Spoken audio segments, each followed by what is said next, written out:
नमस्कार बच्चों। आज की जो कविता है वो भारत भूषण अग्रवाल की तीसरी कविता, अंतिम कविता है ये, दूंगा मैं। पहली दो कविताएं मैंने पढ़ा दी हैं। अब दूंगा मैं का मतलब है, इसमें कवि है अपने समाज को, अपने इतिहास को कुछ देना चाहता है। तो ये भी एक उनकी प्रसिद्ध कविता रही है। इस कविता में कवि ने बताया है कि प्रत्येक इंसान है, वो चाहे छोटा हो या बड़ा हो, उसके पास समाज को देने के लिए कुछ न कुछ अवश्य होता है। जहाँ तक इस कविता की बात करें तो इस कविता में आपको 3 बातें याद होनी चाहिए।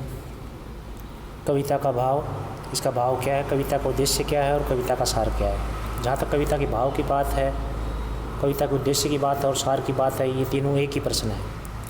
तो अगर कविता की भाव की बात करें और उद्देश्य की बात करें तो मैं तीनों थोड़ी सी शब्दों में बता रहा हूँ कि इस कविता में कवि ने यह सिद्ध किया है कि प्रत्येक मनुष्य है, चाहे वो साधारण हो, उसकी योग्यता चाहे कम क्यों ना हो, लेकिन फिर भी वह अपने सहयोग से इस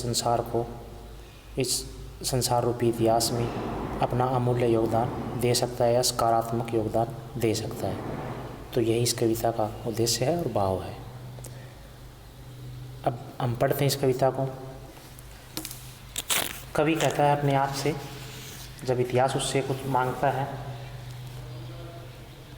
कि इतिहास हर आदमी का सहयोग चाहता है, और यहाँ पर कवि ने जो सहयोग नहीं देते उन पर प्रश्न चिन्ह भी लगाया है। अब यहाँ पर कहता है कवि कि दूंगा मैं। अब देने के लिए क्या है और कौन मांग रहा है? अब समाज मांग रहा है हमसे, प्रत्येक इंसान से समाज मांग रहा है। दूंगा मैं, ये मैं का मतलब है यहाँ पर कवि से, और देने का मतलब है किसको दे रहा है? समाज को दे रहा है, इतिहास को दे रहा है। नहीं हिचकूँगा, अर्थात मैं थोड़ा सा भी ये नहीं सोचूंगा कि मैं समाज को कुछ नहीं दूंगा। कि मेरी अकिंचनता अन्य, अकिंचनता मतलब होता है कि मेरे पास कुछ विशेष नहीं है, थोड़ा सा ही है। तो यहाँ पर अकिंचन का मतलब है एक साधारण तुच्छता, एक बहुत कम चीज़ होना जिसके पास, कि मैं ऐसा हूँ कि मानो हूँ ही नहीं। कभी कहता है कि यद्यपि मेरे पास कुछ नहीं है, आप मुझे ऐसा समझ सकते हो कि मैं कुछ हूँ ही नहीं, मेरा कोई अस्तित्व नहीं है, मेरी कोई स्वतंत्र पहचान नहीं है, लेकिन फिर कहता है हाँ नहीं हिचकूँगा, लेकिन फिर भी मैं इस समाज को देने के लिए, इतिहास को देने के लिए पीछे नहीं हटूँगा। अब फिर प्रश्न करता है कि तुम्हें तृप्त कर पाऊँ, मुझ में सामर्थ्य नहीं, यानी कि मेरे में इतनी शक्ति नहीं, मेरे में इतनी सबलता नहीं, मेरे में इतना सामर्थ्य नहीं कि मैं इस संसार को या इस इतिहास को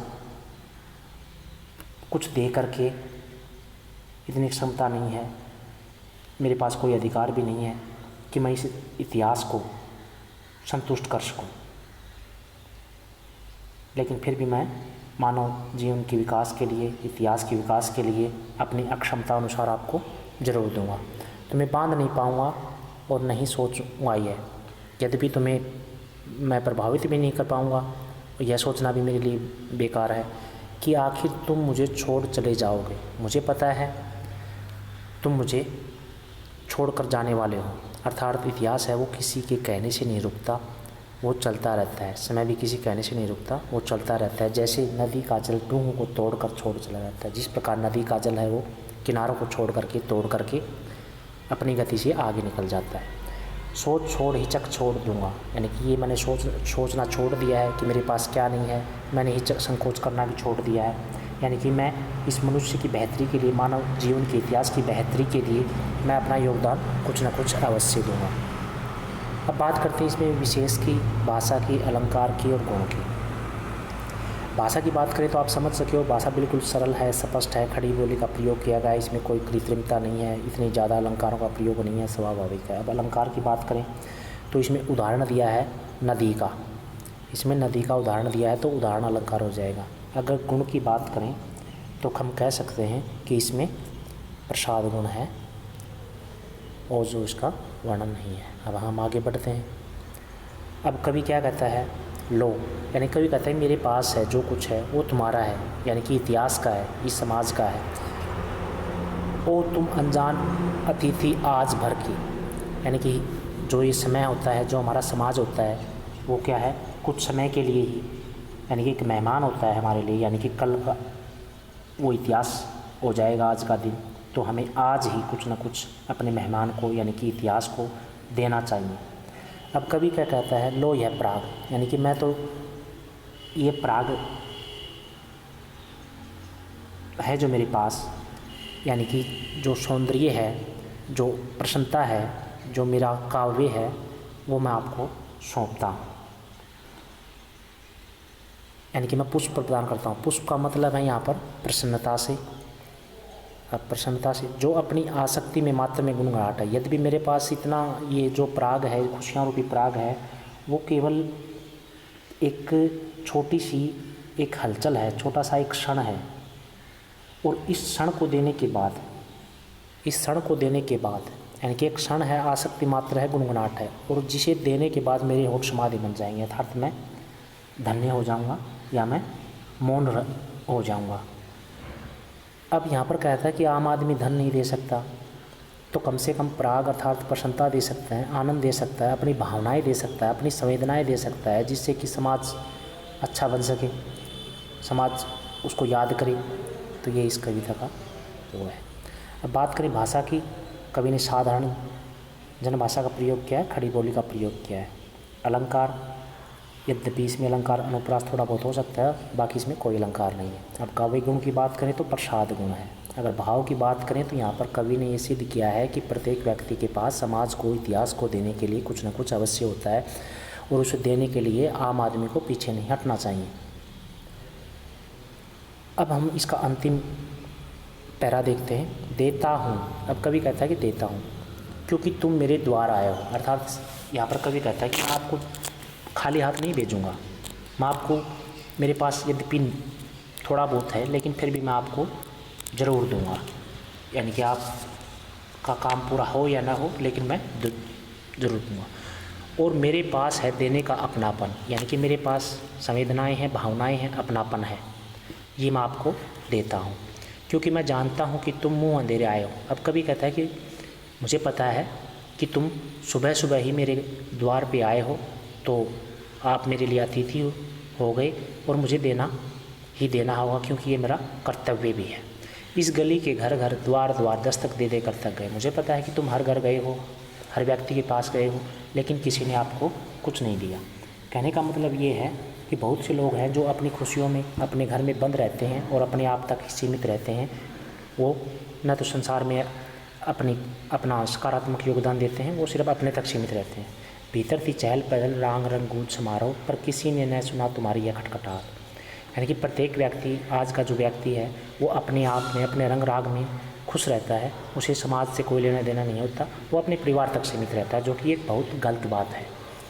क्योंकि सब ने सोचा कि तुम तो भिखारी हो, दीनहीन याचक पर जीवी। अब कहता है कि सभी ने सोचा कि तुम तो मांगने वाले हो, तुम तो भिखारी के समान हो, जो सदा दूसरों के उपकार पर जीते हो। पर मैं पहचानता हूँ कि तुम अतिथि हो, लेकिन मुझे पता है कि तुम हमारे लिए भगवान के समान हो। तुम अतिथि हो, तिथि से परे हो, इतिहास हो दूंगा मैं। यानी कि तुम अतिथि और अतिथि से भी बढ़कर हो, और मैं तुम्हें अपना सब कुछ अर्पण करता हूँ। अब अगली पंक्ति इसका सौंदर्य की बात करें तो वही हो जाएगा, सरल है, स्पष्ट है, धारा प्रवाह प्रभावशाली भाषा है। और इसमें एक बात और कर सकते हैं, भाव में क्या होगा, इसमें व्यंग्य किया है किन लोगों पर, जो अपने आप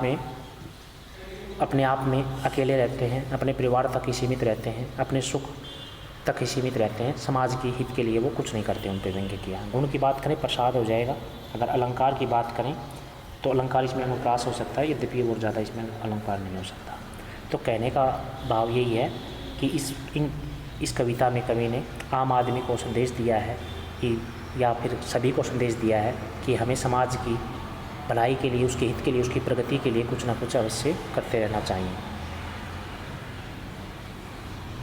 तो मैं यहीं पर समाप्त करता हूँ।